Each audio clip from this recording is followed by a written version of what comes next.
In this video, I want to talk about something. I'm an idiot. Just let me tell you why. Right after our trip, I wanted to work on the car to finally fix my problem with the AC.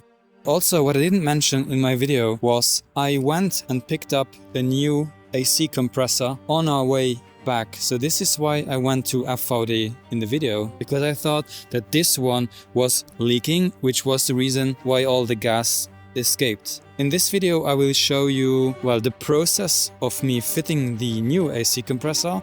The only thing I can tell you is that the problem with the AC is still not solved.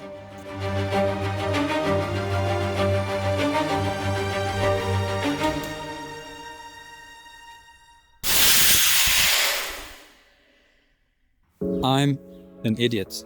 Yeah. So I took the AC compressor out, and since I thought, well, the AC is not working, then the gas must have escaped entirely. But that was not the case, because in the front there is a pressure sensor, and when the pressure doesn't reach a certain pressure anymore, well, then the AC just doesn't work. The clutch of the compressor does not kick in, the gas is not compressed and cooling the air. I was just overly hyped to finally put in the new AC compressor and see if I can get it to work.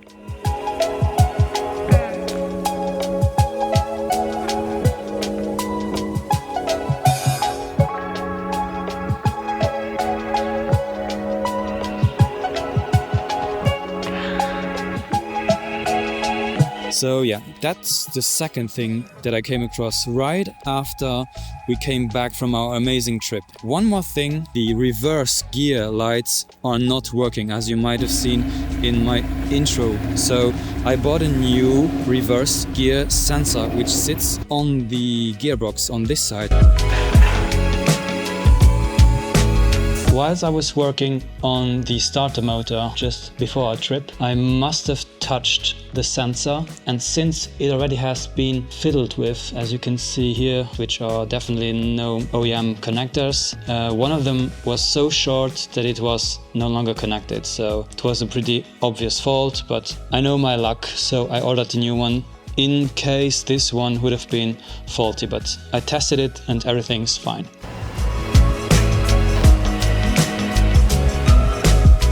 Okay, so what next? When I took the car home from our trip, I realized that I have some grease on my back wheels inside of the dish, and here you can see right here. And yeah, I think that I blew another axle joint, and so now I'll change all of the parts that I've just ordered. I also mentioned in my second to last video that I might have a problem with my O2 sensor. So this is also a thing that I bought, but I want to do it one by one and not all together, because if the problem persists, then I won't be able to know what was actually causing the problem. So now I'm going to attack the broken axle joint. When you work on your cars, I always check on the general condition of it, and guess what I found? So this is another problem I have to address. Luckily, this is like in the middle of the thread, and I will be able to repair this one pretty easily. Well, not me, but I will take this tire to a tire shop and get this screw removed and the tire repaired.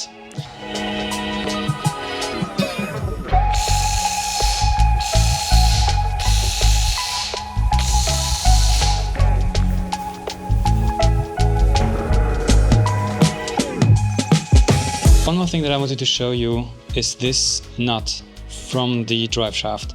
So I bought two new nuts from Porsche when I wanted to change the other side, but then I realized that the ones that I bought, like those, for whatever reason, they don't fit.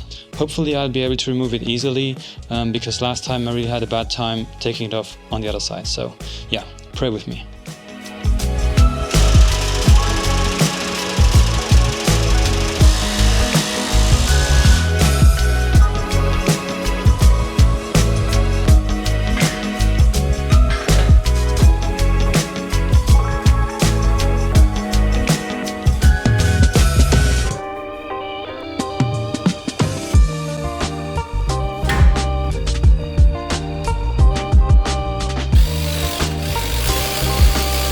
I really do hate this job. It is such a dirty job to do. It is so frustrating. I've just lost about 2 hours just to fix this axle joint. Anyways, now I'm going to tackle the O2 sensor. So I have to take out this heat shield and see where the cable is going in the inside, because I think I have to take out that secondary fan.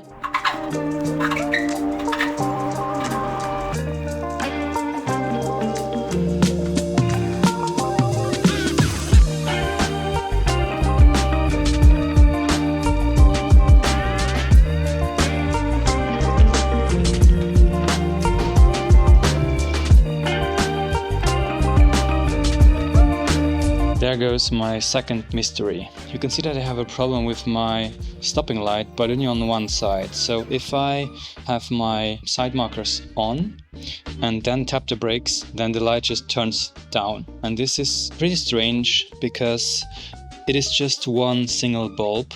And this made me think, well, what if I just switched both cable? You may ask why I did this test. The explanation is pretty easy, because I had to mend this cable, which was in a very bad condition before I touched it. This is not the perfect job to do, I know, but the light worked, so this was not the issue.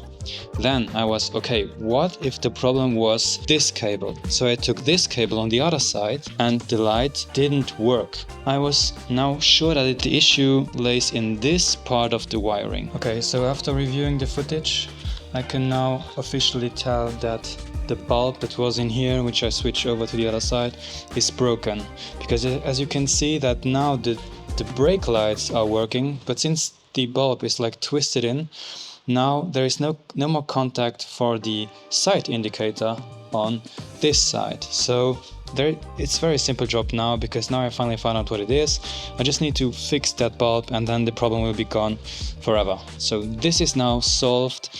The reversing light is now working. I have switched the O2 sensor and I installed the new idle control motor, but I removed it again because when I turned the car on with the new idle control motor, it didn't run whatsoever.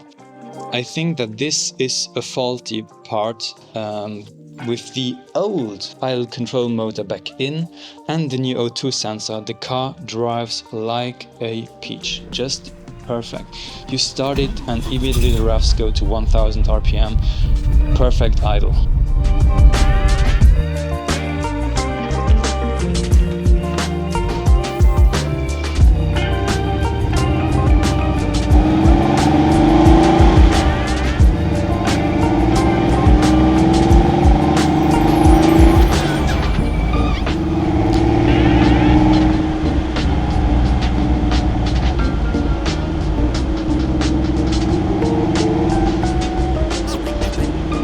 Remember when I was talking about the screw which I found in the thread of my tire? So this has now been addressed, and there is a pretty interesting story behind all of this once more, because I brought my wheel to my trusted tire shop, which is pretty much next door.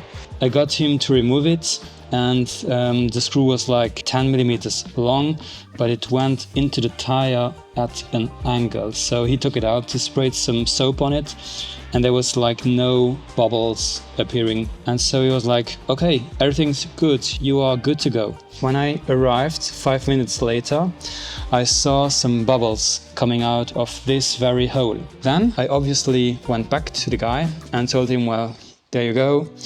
I did have some bubbles popping up just right after I left. And he started arguing with me and telling me that I was safe to drive, there is no problem, it is just some air passing by from wherever. I don't know what he was trying to tell me. I wasn't sure whether there would be any structural damage to the tire or not, so I wanted this to be fixed. Then he took the wheel and put it in some sort of bath to see if there are any leaks, and obviously since the hole was so small, the leak was not really showing in that huge tub. But again, once more, I insisted on the tire being taken off the wheel, which I'm not regretting and still am. Because whilst he was taking off the tire, he scratched the entire dish. It is pretty bad. And once more, I had to argue and show him that when I brought the wheels, they were in impeccable condition. I don't know what I'm doing wrong or why this has to happen to me constantly, but it is what it is. At least my tire is now fixed. Everything has to have its story, and this is the story of wanting or insisting on having this tire repaired. It's just a pretty sad moment, to be honest.